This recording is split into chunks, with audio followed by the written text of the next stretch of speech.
লড়াইয়ে বিস্ফোরক। কুণাল এবং বিকাশ চাকরি প্রার্থীদের কাছ থেকে মামলার ফি নেওয়া নিয়ে বিতর্ক। বিকাশের বিরুদ্ধে টাকা নেওয়ার অভিযোগ কুণাল ঘোষের, পাল্টা বিনা পারিশ্রমিকে কুণালকে পরামর্শের দাবি বিকাশের। জেলবন্দি থাকার সময় কুণালের কাছে বিকাশ টাকা চায় বলে দাবি। এবার অপবাদের অভিযোগ আইনজীবী বিকাশ ভট্টাচার্যের। প্রমাণ দিতে পারলে চড় খাবেন এমনটাই দাবি করেন বিকাশ।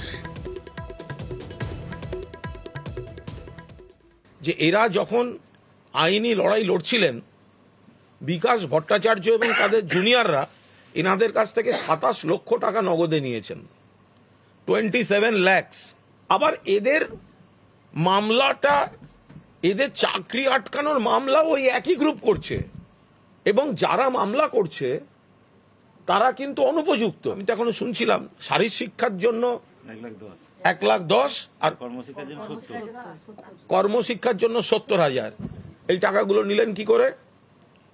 গরিবের নেতা, রাজনীতি হচ্ছে, জটটা খোলার চেষ্টা হচ্ছে। তখন এদেরকে টাকা রোজগার আর সস্তা রাজনীতির যন্ত্র হিসেবে বিকাশবাবু ব্যবহার করবেন না। এদের মামলাটাকে আর ডিস্টার্ব করবেন না আপনারা। যোগ্য কি অযোগ্য এটা নির্ধারণ করবে আদালত। এটা যদি কুণাল বাবু নির্ধারণ করে দেন তাহলে ওকেই তো কলকাতা হাইকোর্টের চিফ জাস্টিস করে দিলে ভালো হয়। তখনও বলেছিলাম প্রমাণ করুন, মিষ্টি খাওয়াবো। ওর অনুরোধের মাত্রাটা হচ্ছে বিকাশবাবু যেন মামলাটা না লড়েন, না লড়লে পরে আমরা বেআইনি চাকরিগুলোকে আদালত থেকে হয়তো সম্মতি আদায় করতে পারবো। যে একজন আইনজীবী তার পেশাগত সম্মাননা নেবে না কেন? কিন্তু কারো কাছ থেকে চিটিংবাজি করছেন না। এটা একমাত্র বলতে পারবে যে যারা জুনিয়ররা মামলা করছেন তারাই কখনো কখনো কিছু কিছু দিয়েছেন, হয়তো আমি তো বলছি না একেবারে দেননি, সেটা হয়তো কিছু হয়তো টাকা 25,000 30,000 এরকম দিতে পারে।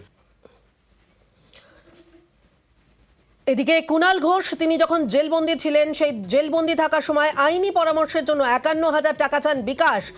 এমনটাই বিস্ফোরক মন্তব্য কুণাল ঘোষের। অন্যদিকে প্রমাণ করতে পারলে ধর্মতলায় বেত খেতে প্রস্তুত, আর প্রমাণ করতে না পারলে কুণাল ঘোষকে চড় মারবেন চাকরি প্রার্থীরা। কুণালকে পাল্টা বিকাশ রঞ্জন ভট্টাচার্য।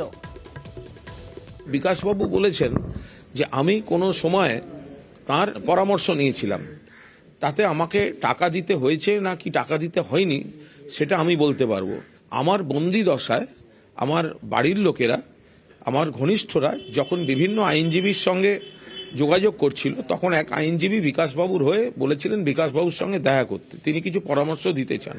তো সেই জন্য তার কাছে গেছিল, এবং তারপর তার জুনিয়রের কাছে যথাযথ টাকাটা দিয়ে তারপর ওখান থেকে বেরোতে হয়েছে। এটা যেন বিকাশ রঞ্জন ভট্টাচার্য মনে রাখেন। আমার এইটুকু মনে আছে, ওটা অন্তত 51,000 টাকা ছিল। ওর বাড়ির লোকেরা, ওর স্ত্রী কিংবা মা সঙ্গে ছিলেন, তারা দাঁড়িয়ে বলুন তো 1 পয়সা দিতে হয়েছে কিনা বা 1 পয়সা আমি নিয়েছি কিনা।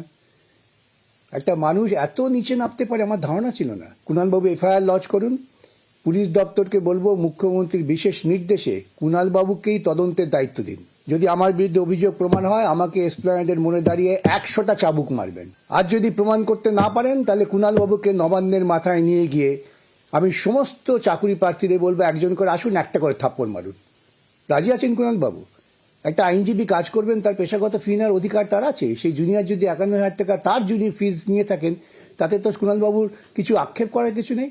কিন্তু কুণালবাবু জেনে রাখতে পারেন যে আমি একটা পছন্দ